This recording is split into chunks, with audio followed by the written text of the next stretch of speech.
היי, אני ענת גוטלינה ואני מצלמת לכם סרטון קצר עם כמה תרגילים שאפשר לעשות לכאבי גב, במיוחד עם הקרנות לרגליים. אז כל מה שצריך זה פשוט מקום לשכב עליו.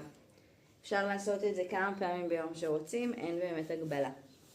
אז אנחנו שוכבים על הגב, לוקחים את הרגליים מצד אחד, ובהוצאת אוויר מהבטן מחזירים את הרגליים לאמצע.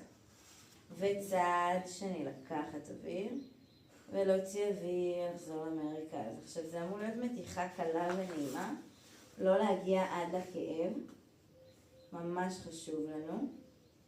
התרגיל הבא זה קרסול על ירך, לפתוח ולסגור. ממש אפשר גם להיעזר עם היד, לדחוף, ואז לקחת את זה הצידה, וגם פה להוציא אוויר למרכז. צד שני לקחת אוויר וחזרה למרכז.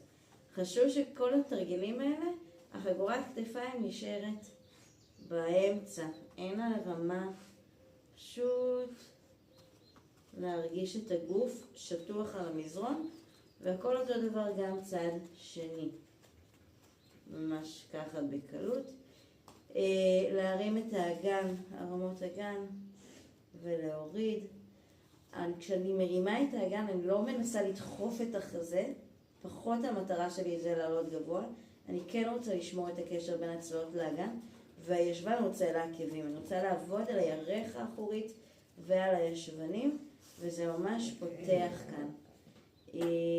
להרים את האגן, להניח אותו על הצד, בזהירות, לעלות לישיבה, דרך הצד, עם הקשבה לגוף.